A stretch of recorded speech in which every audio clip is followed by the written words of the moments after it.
Welcome to GP study live. GP study live में आपका स्वागत है। सभी शिक्षक संबंधी खबरें और अन्य खबरें एक ही जगह पाएं आप जीपी स्टडी लाइव पर। तो देखिए, छूटे हुए नियोजन इकाइयों की चौथे चरण की काउंसलिंग कराई जाएगी। चौथे चरण की छूटी हुई 398 इकाइयों में शिक्षक चयन 14 मार्च से होगा। विधानमंडल पर के तर्ज पर पंचायतों में भी अब सवाल जवाब होगा। जैसे विधानसभा सत्र चलते हैं, अपोजिशन पार्टी पक्षी पार्टी से जो सत्ता दल है उनसे सवाल जवाब करती है, उनका क्रियान्वयन, उनकी योजनाओं का किस तरह से इम्प्लीमेंटेशन किया गया, सारी जानकारी सवाल जवाब के माध्यम से किया जाता है। प्रश्नकाल, शून्यकाल आदि का माध्यम से। उसी प्रकार से आपको विधानमंडल के तर्ज पर पंचायतों में भी सवाल जवाब होगी। तो इसके देखेंगे फुल डिटेल्स। और फ्री में प्राइमरी, एक मिनट, और प्राइमरी में 3,262 पदों के लिए काउंसलिंग 14 से 16 मार्च तक अधिसूचना जारी। और गांव में 15 अप्रैल से लगेंगे solar street light. CM Nitish Kumar ने इसके आदेश दिए हैं। और प्राथमिक शिक्षा निदेशक को अतिरिक्त प्रभार दिया गया है, रवि कुमार को। तो देखते हैं फुल डिटेल्स। अगर जीपी स्टडी लाइव पर आप नए हैं तो इस चैनल को लाइक, सब्सक्राइब तथा शेयर करें। बेल आइकन को प्रेस करके ऑल का ऑप्शन जरूर दबाएं, साथ ही कमेंट करें। चलिए देखते हैं फुल डिटेल्स इसके। तो राज्य के 365 पंचायत और 33 प्रखंड इकाइयों में होगा शिक्षकों का चयन। छूटी हुई 398 इकाइयों में शिक्षक चयन 14 मार्च से होगा। तो इसके डिटेल्स ये हैं कि मार्च तक जिला और प्रखंड मुख्यालय में चयनित होंगे शिक्षक। 1 मार्च वेबसाइट पर अपलोड होगी मेगा सूची। अपर मुख्य सचिव ने कहा कि काउंसलिंग पूर्ण नहीं करने वाले नियोजन इकाइयों को 1 मार्च तक तैयार मेगा सूची संबंधित जिले के एनआईसी के पोर्टल पर अपलोड करना होगा। और इसी सूची पर आपत्ति एवं उसके निराकरण के बाद 8 मार्च 2022 तक अंतिम मेगा सूची प्रकाशित करना होगा। समय का पर प्रकाशन का दायित्व जो है डीईओ को दिया गया है, डिस्ट्रिक्ट एजुकेशन ऑफिसर को। वे नियोजन इकाई के अध्यक्ष अर्थात डीएम एवं सचिव के साथ बैठक करेंगे। और नियुक्ति की प्रक्रिया को पूर्ण नहीं करने पर दोषी पदाधिकारी को, कर्मी को, जनप्रतिनिधि के विरुद्ध कार्रवाई की जाएगी। काउंसलिंग में इकाई द्वारा कोई अनियमितता बरती जाती तो डीओ द्वारा दायित्वों को 24 घंटे के अंदर डीएम की सूचना देते हुए काउंसलिंग रद्द करने की अनुशंसा की जाएगी। साथ ही आपको बता दें कि नियुक्ति पत्र से रहेंगे वंचित। गुरुवार को छूटे हुए अभ्यर्थियों के लिए मार्च में चयन प्रक्रिया शेड्यूल जारी होने के साथ ही यह भी स्पष्ट हो गया है कि 3 चक्र में चयनित करीब 43,000 अभ्यर्थियों के साथ करीब 3200 पद पर चयनित होने वाले को नियुक्ति पत्र नहीं मिल सकेगा। हालांकि विभाग ने 25 फरवरी को इकट्ठे सबको नियुक्ति पत्र देने की घोषणा की थी, लेकिन मैट्रिक इंटर की परीक्षा के कारण फरवरी में काउंसलिंग नहीं की जा सकती है। और 365 नियोजन इकाई जिनमें कुछ कारणों से अभी भी काउंसलिंग नहीं हो पाई है, उनमें काउंसलिंग की तिथियां जारी की गई है। इनमें से अधिकांश गोपालगंज, पूर्वी चंपारण और वैशाली, मधुबनी में है। जिनकी काउंसलिंग हो गई है उनके लिए नियुक्ति पत्र वितरण किया जाएगा। संजय कुमार अपर मुख्य सचिव हैं, इन्हीं का कहना है। तो राज्य के प्रारंभिक विद्यालय में छठे चरण के तहत करीब 400 नियोजन इकाइयों में प्रखंड और पंचायत की करीब 14 मार्च से होगी।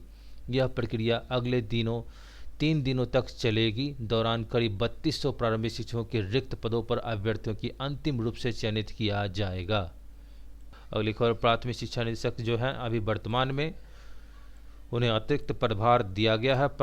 प्राथमिक शिक्षा निदेशक रवि प्रकाश को बिहार शिक्षा परियोजना परिषद के राज्य परियोजना निदेशक का अतिरिक्त प्रभार दिया गया है।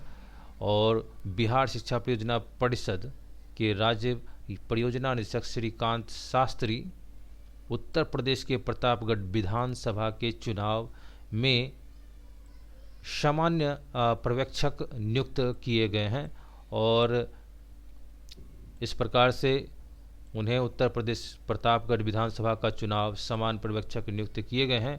उनके लौटने तक प्राथमिक शिक्षा निदेशक रवि प्रकाश बिहार राज्य आधारभूत संरचना विकास निगम के प्रबंध निदेशक के भी अतिरिक्त प्रभार में रहेंगे। अगली खबर, फर्जी प्रमाण पत्र के मामले में 14 पर केस किया गया है। ये खबर मोतिहारी के हैं।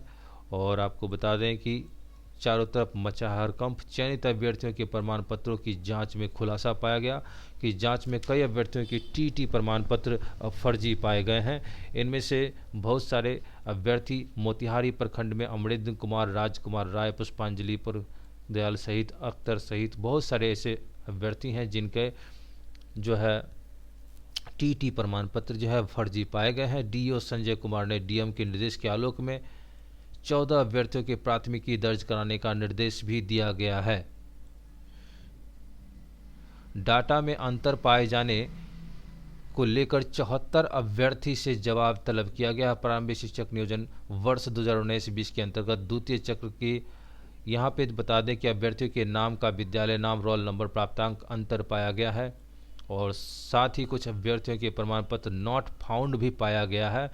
19-20 के अंतर्गत द्वितीय चक्र के काउंसलिंग के उपरांत चयनित अभ्यर्थियों के प्रमाण पत्रों का सत्यापन में कई अभ्यर्थियों के पिता का नाम, अभ्यर्थी का नाम, विद्यालय का नाम, रोल नंबर, प्राप्तांक अंतर में काफ़ी भिन्नता पाई गई है। संघ ने डीओ को सौंपा ज्ञापन। बेतिया जिले के प्राथमिक विद्यालयों में कार्यरत नियोजित शिक्षकों की विभिन्न लंबित समस्याओं के समाधान के लिए टीटी एसटीटी उत्तीर्ण नियोजित शिक्षक संघ इकाई ने जिला शिक्षा पदाधिकारी को ज्ञापन सौंपा।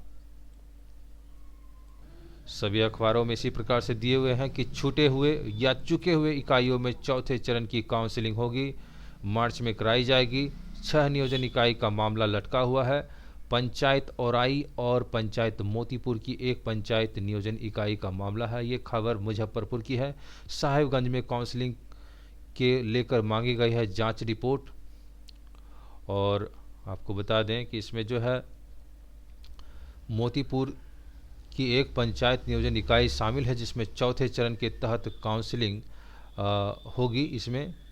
इसके अलावा साहेबगंज के उर्दू के लिए काउंसलिंग होगी। इस पर बहाली से वंचित अभ्यर्थियों में जो है खुशी है। अगली खबर है इसमें कि 289 अभ्यर्थियों के प्रमाण पत्र हुआ सत्यापन। बाल निकेतन मध्य विद्यालय बनाया गया स्थल। कुल 134 रिक्त सीटों को लेकर सत्यापन किया गया और नगर पंचायत में 289 अभ्यर्थियों के प्रमाण पत्र का हुआ सत्यापन। जिला परिषद शिक्षक नियोजन प्रमाण पत्र के सत्यापन का कार्यक्रम स्थगित। 11 फरवरी को होने वाले जिला परिषद नियोजन इकाई के अभ्यर्थियों के प्रमाण पत्रों के सत्यापन का कार्य स्थगित हो गया है। और मुख्य कार्यपालक पदाधिकारी सह डीडीसी कमलेश कुमार सिंह ने निदेशक माध्यमिक शिक्षा को पत्र लिखा कि पत्र के अनुसार अधिभार के साथ सिर्फ सामाजिक विज्ञान विषय के दिव्यांग अभ्यर्थियों की मेगा सूची 3 फरवरी को जिले के एनआईसी पर अपलोड की जाएगी। तो ये खबर मोतिहारी से था। उसी प्रकार सभी जगह इसी तरह की चर्चा है। तो प्राइमरी के 3262 पद अब के लिए काउंसलिंग जो है 14 से 16 मार्च तक, इसके लिए अधिसूचना भी जारी कर दी गई है। देख लीजिए 3262, ये खबर पटना की है। तो वहाँ अभी भी इतने सीट खाली हैं। और गोपालगंज, पूर्वी चंपारण, वैशाली, मधुबनी के 33 प्रखंडों के 365 नियोजन इकाइयों में 3262 प्रारंभिक शिक्षक बहाली के लिए काउंसलिंग है। तो देख लीजिए आप लोग यदि यहाँ फॉर्म डाले होंगे गोपालगंज, पूर्वी चंपारण, वैशाली और मधुबनी में, तो यहाँ पर आप फिर से चौथे राउंड की काउंसलिंग में भाग ले सकते हैं जो मार्च में होने वाली है। अगली खबर है, देश में पीपीपी मोड में खुलेंगे 100 सैनिक स्कूल, जिसको हम लोग कहते हैं पीपीपी मोड का मतलब होता है पब्लिक प्राइवेट पार्टनरशिप होता है, जिसमें सरकार और प्राइवेट एजेंसियां मिलकर के स्कूल्स खोलती हैं। तो देश भर में 100 नए सैनिक स्कूल खुलेंगे। ये सैनिक स्कूल राज्य के एनजीओ प्राइवेट पीपीपी मोड पर खुलेंगे। इसकी समीक्षा के लिए रक्षा मंत्री राजनाथ सिंह को अध्यक्षता में गुरुवार को सैनिक स्कूल सोसाइटी के बोर्ड ऑफ गवर्नर्स की बैठक हुई और इसमें बिहार का प्रतिनिधित्व शिक्षा मंत्री विजय कुमार चौधरी ने किया। और शिक्षा मंत्री जी ने श्री चौधरी ने बैठक में कहा कि बेहतर होता कि यह बैठक स्कूल चयन प्रक्रिया शुरू करने के पहले बुलाई जाती और राज्य सरकार को भी विश्वास में लिया जाता ताकि अच्छे और पूर्ण आधारभूत संरचना युक्त स्कूलों को भी इस योजना में जोड़ा जाता। साथ ही आपको बता दें यहाँ पे जो है चयन कमेटी में जिला पदाधिकारी को तो शामिल कर लिया गया है, परंतु राज्य में सरकार के माध्यम से प्रक्रिया प्रारंभ जो है इसमें नहीं किए जाने के कारण यह प्रणाली कारगर नहीं हो पा रही है। और शिक्षा मंत्री श्री चौधरी ने रक्षा मंत्री को जानकारी दी कि वर्तमान समय देश में संचालित 33 सैनिक स्कूलों में बिहार में संचालित 2 सैनिक स्कूल राज्य सरकार के सकारात्मक एवं प्रभावी सहयोग से चल रहा है। और इसमें उन्होंने कहा कि शिक्षा मंत्री ने उठाए चयन प्रक्रिया का सवाल और सुझाव पर अमल का रक्षा मंत्री का भरोसा। तो देश में पीपीपी मोड पर खुलेंगे 100 सैनिक स्कूल्स। अगली खबर है, घर बैठे विद्यार्थी किसी भी समय पूरी कर सकेंगे स्कूल की पढ़ाई। 9वीं के 13 लाख छात्रों के लिए डिजिटल कक्षा और 45 मिनट का वीडियो रहेगा किसी एक चैप्टर का। तो नए सत्र में छात्रों को मिलेगा फ़ायदा। शिक्षकों को वीडियो तैयार करना शुरू हो चुका है। नए सत्र में इसका फ़ायदा छात्र को मिलेगा। मार्च तक सभी विषय के सभी चैप्टर का वीडियो बनाकर तैयार कर लिया जाएगा। इसके बाद अप्रैल में सत्र शुरू होने पर वीडियो का लाभ मिल सकेगा। तो बता दें कि 6 विषयों के सभी चैप्टर का बन रहा है वीडियो। बिहार शिक्षा परियोजना परिषद द्वारा 6 विषयों के सभी चैप्टर का वीडियो बनाया जाएगा। एक कक्षा एक विषय वस्तु पर रहेगी। हर टॉपिक को पूरे विस्तार से समझाया जाएगा। जो चैप्टर प्रयोग के आधार पर हैं उसमें प्रयोग करते हुए शिक्षक चैप्टर को तैयार किया गया है। इससे छात्रों को समझने में दिक्कत नहीं होगी। इसमें विज्ञान, सामाजिक विज्ञान, गणित, हिंदी, अंग्रेजी और उर्दू विषय शामिल हैं और इन सभी विषयों के हर चैप्टर का वीडियो तैयार किया जा रहा है। घर पर रहते हुए छात्रों की पढ़ाई पूरी हो सके इसके लिए डिजिटल कक्षाएं तैयार की जा रही है। यह कक्षा पूरी तरह से स्कूल जैसी ही बनाई जा रही है। इसमें 45 मिनट की वीडियो के किसी एक चैप्टर को शिक्षक द्वारा पढ़ाया जाएगा। किरण कुमारी राज्य कार्यक्रम पदाधिकारी हैं। अगली खबर है आपको, ट्रेनिंग कॉलेजों में पुस्तकालयों बनेंगे मॉडल। राज्य के सभी 66 सरकारी टीचर्स ट्रेनिंग कॉलेज पुस्तकालय मॉडल बन गए हैं। टीचर्स ट्रेनिंग कॉलेज के पढ़ने वाले प्रशिक्षु शिक्षकों ने नवाचार पुस्तकालयों को मॉडल बनाया। इन कॉलेजों में पुस्तकों और प्रशिक्षु शिक्षक पाठ्यक्रमों के बीच दूरी घट गई है। इन कॉलेजों में वर्तमान तकरीबन 17,000 प्रशिक्षु शिक्षक टीचर ट्रेनिंग की पढ़ाई कर रहे हैं। शिक्षा विभाग के शोध एवं प्रशिक्षण निदेशक डॉक्टर विनोदा नंद झा ने पहल पर नवाचार के जरिए टीचर ट्रेनिंग कॉलेजों के पुस्तकालयों के मॉडल बनाने की शुरुआत सारण के जिला शिक्षा प्रशिक्षण संस्थान डाइट से शुरू की। सारण जिले का जिला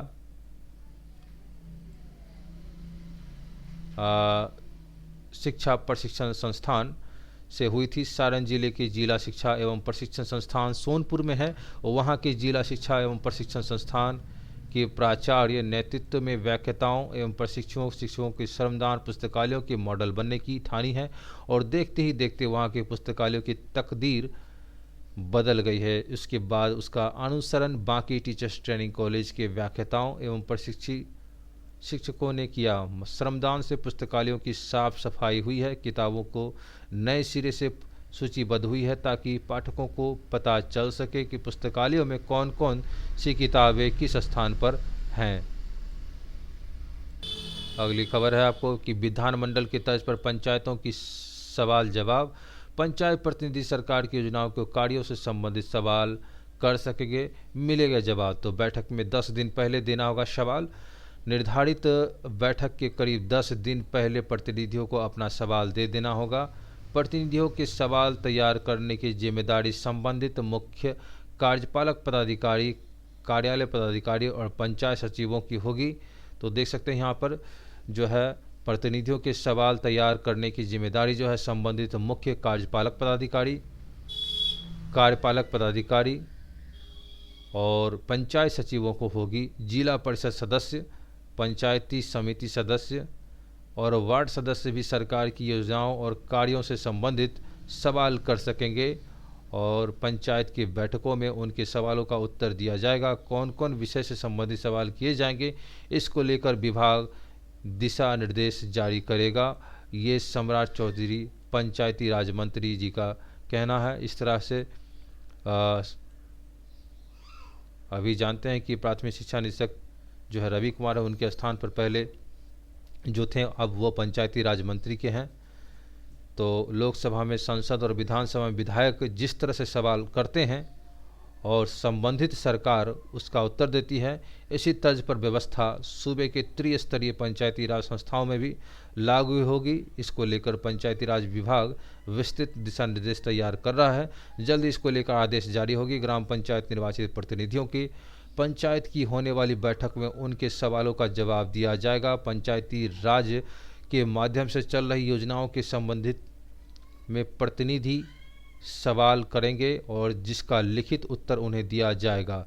पंचायत प्रतिनिधि यह जान सकेंगे कि उनके यहाँ चल रही योजनाओं की क्या स्थिति है। अगर कोई लंबित योजना है तो उसके बारे में भी जान सकेंगे। इससे पदाधिकारियों के कार्य को समय पर हर हाल में पूरा करने का दबाव भी बनेगा और इस पर भी विचार किया जा रहा है। पंचायती राज के अलावा अन्य विभागों के खास विषयों पर प्रतिनिधि सवाल करेंगे। बाद के चरणों पर इस पर निर्णय लेकर आदेश जारी होगा और शुरुआत में पंचायती राज विभाग संबंधित सवाल लिए जाएंगे।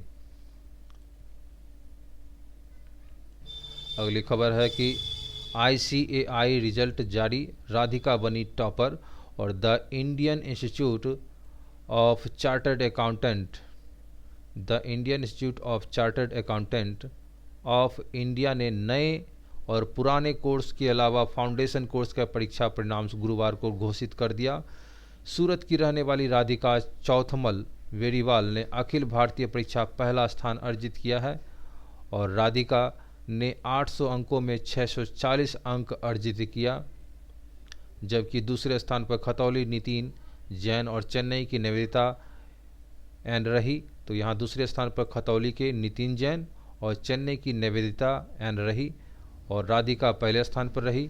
640 अंक प्राप्त किया। इन लोगों को क्रम से 800 में 632 व 624 अंक पुराने कोर्स के लिए कुल 32,888 विद्यार्थियों ने परीक्षा दी थी। इसके लिए 469 परीक्षा केंद्र देश के विभिन्न शहरों में बनाए गए थे। नए कोर्स के तहत कुल 95,213 विद्यार्थियों ने देश के 655 परीक्षा केंद्र पर परीक्षा दिया था। तो राधिका अपने परिवार के साथ सूरत में रहती है। वह बताती हैं कि यह मेरे लिए दोहरी खुशी का पल है। गुरुवार को राधिका भाई की शादी है। अगली खबर है कि टर्म 2 परीक्षा होम सेंटर पर नहीं रहेगा। तो CBSE ने 10वीं और 12वीं के टर्म 2 के होम सेंटर खत्म कर दिया है और टर्म 2 परीक्षा सभी परीक्षार्थियों को अलग अलग स्कूल में जाकर परीक्षा देनी होगी और इसके लिए बोर्ड द्वारा प्रवेश पत्र जारी किया जाएगा। और आपको बता दें कि 10वीं में 1 लाख से अधिक जो है परीक्षार्थी शामिल होंगे। एक कक्षा में 20 विद्यार्थियों की बैठाया जाएगा। होम सेंटर पर परीक्षा नहीं ली जाएगी। सभी छात्रों को दूसरे सेंटर पर जाकर परीक्षा देनी होगी। संजय भारद्वाज हैं परीक्षा नियंत्रक CBSE बोर्ड के। मैट्रिक परीक्षा की बात किया जाए तो रोल नंबर के अनुसार प्रश्न पत्र दिए जाएंगे। मैट्रिक परीक्षा के दौरान परीक्षार्थियों को रोल नंबर के अनुसार जो है प्रश्न पत्र उत्तर पुस्तिका का वितरण किया जाएगा। परीक्षा शुरू होने के पहले सभी शिक्षकों को इसका मिलान करना है। दोनों पालियों के परीक्षार्थियों को रोल नंबर, रोल कोड, विषयवार सूची भेज दी गई है और हर परीक्षा केंद्र पर विषयवार सीट प्लान नोटिस बोर्ड पर अंकित किया जाएगा। इसकी एक कॉपी दंडाधिकारी के पास भी रहेगी। मैट्रिक परीक्षा 2022 का संचालन 17 से 24 फरवरी तक दोनों पालियों में होगा और राज्य भर में 1525 परीक्षा केंद्र बनाए गए हैं पटना के।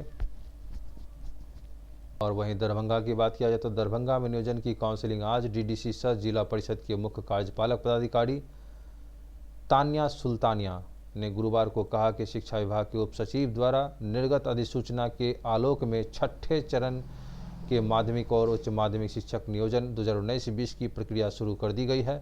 इसके अंतर्गत औपबंधिक मेधा सूची प्राप्त आपत्तियों का निराकरण कर अंतिम मेधा सूची जिले की वेबसाइट पर अपलोड की जा रही है। अभ्यर्थियों की मूल प्रमाण पत्रों का मिलापन और सत्यापन 11 फरवरी को 10:30 बजे के शाम 5 बजे तक जिला परिषद कार्यालय में किया जाएगा।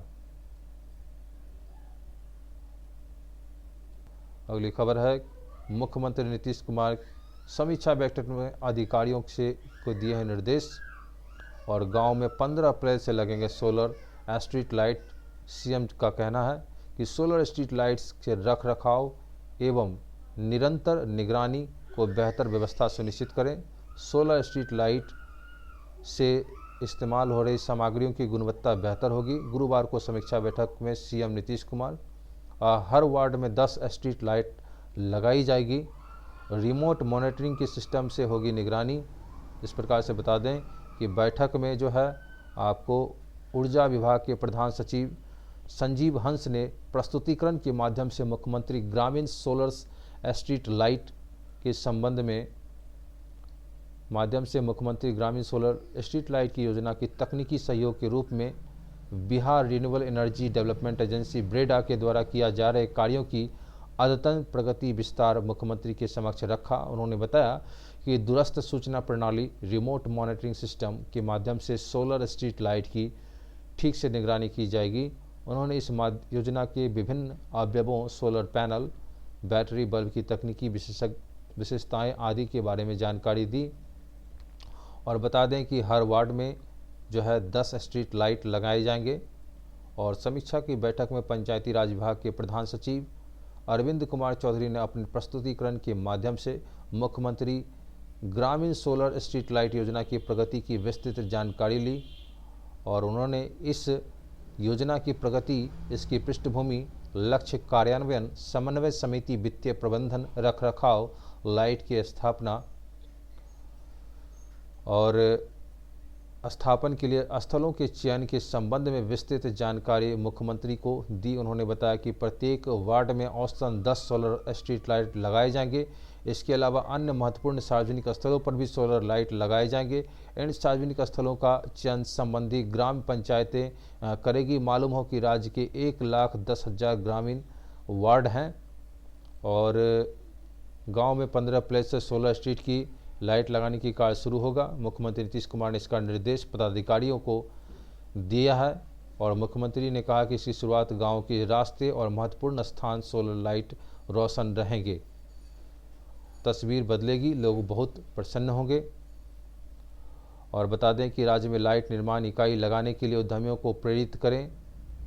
मुख्यमंत्री ने कहा सोलर स्ट्रीट लाइट निर्माण में इकाई को राज्य में ही स्थापित करने के लिए उद्यमियों को प्रेरित करें ताकि सोलर लाइट के अवयवों का उत्पादन भी यहीं हो, साथ ही स्थानीय लोगों को रोजगार भी मिले।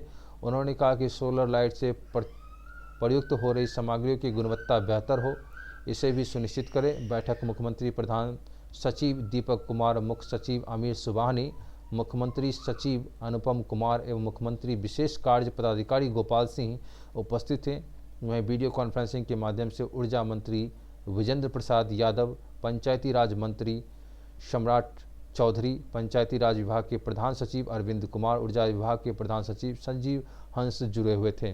तो बहुत अच्छी पहल सरकार की तरफ से, हर वार्ड में जो है स्ट्रीट लाइट लगेंगे और हर वार्ड में 10 स्ट्रीट लाइट लगाए जाएंगे। और साथ ही बता दें कि इसकी जो है मॉनिटरिंग भी होगी, ये मॉनिटरिंग सिस्टम से होगी निगरानी। और मुख्यमंत्री सोलर ग्रामीण स्ट्रीट योजना की तकनीकी सहयोग के रूप में ब्रेडा को किए जा रहे कार्यों की अद्यतन प्रगति के विस्तार से मुख्यमंत्री ने समक्षा रखा। उन्होंने बताया कि दूरस्थ सूचना प्रणाली रिमोट मॉनिटरिंग सिस्टम के माध्यम से सोलर स्ट्रीट लाइट की ठीक से निगरानी की जाएगी।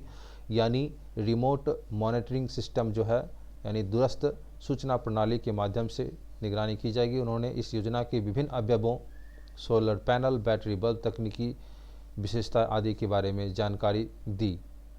तो मिलते हैं अगले वीडियो में, तब तक के लिए धन्यवाद। जी प्रश्न लाइव को लाइक, सब्सक्राइब था शेयर जरूर करें। बेल आइकन को प्रेस करके ऑल का ऑप्शन जरूर दबाएं ताकि उन्हें भी काउंसलिंग के बारे में जानकारी हो जो छूट गए हों अभ्यर्थी, और कहाँ कहाँ काउंसलिंग होगी इसकी भी जानकारी मैंने इस वीडियो में दी है। तो मिलते हैं अगले वीडियो में किसी खास वैकेंसी और शिक्षक संबंधी न्यूज़ लेकर के। धन्यवाद।